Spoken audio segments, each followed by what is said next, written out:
many economies are in trouble, then that's not going to be good for China. But politically, rhetorically, Beijing likely sees an opening. China is using this crisis to portray itself as a global force in terms of trade, but also a much more reliable partner than the United States. China's basically pitching itself as a more reliable partner than the US.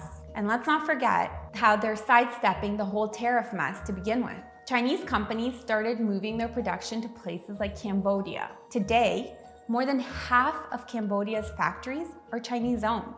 And guess who's now running a giant trade deficit with Cambodia? The US.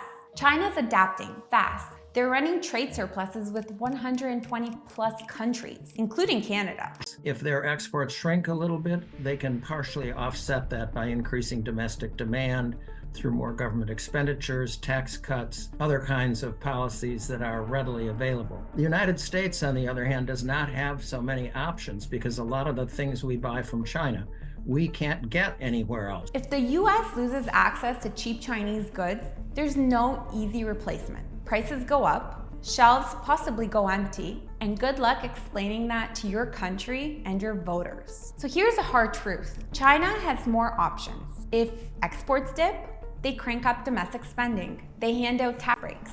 They move production to friendlier countries. They have options. The US doesn't have that kind of flexibility right now, not when its politics are this gridlocked. And all of it is happening at the same time that Donald Trump is pulling out on trade deals and it's on its neighbors and picking fights with NATO. He's fighting this trade deficit at the same time with everybody. Meanwhile, China's on stage in Munich, sounding like the model UN delegate of the year, making statements like equal treatment, multilateralism, mutual benefit. It's really just smart PR, and it's working. They're betting that while the US burns bridges, they can build new ones.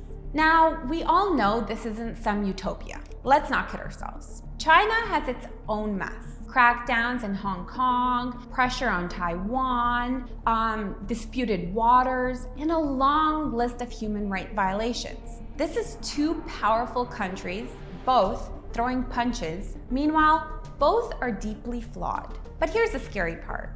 China can take the hits, politically, economically, even socially. Their leaders don't have to worry about polls. They're not losing sleep over approval ratings. They just don't face elections. They hunker down and wait. And if this trade war keeps spinning out of control, the pain isn't just going to hit the US and China. It's going to be a bad ripple effect everywhere, to Europe, to Canada, to pretty much everywhere.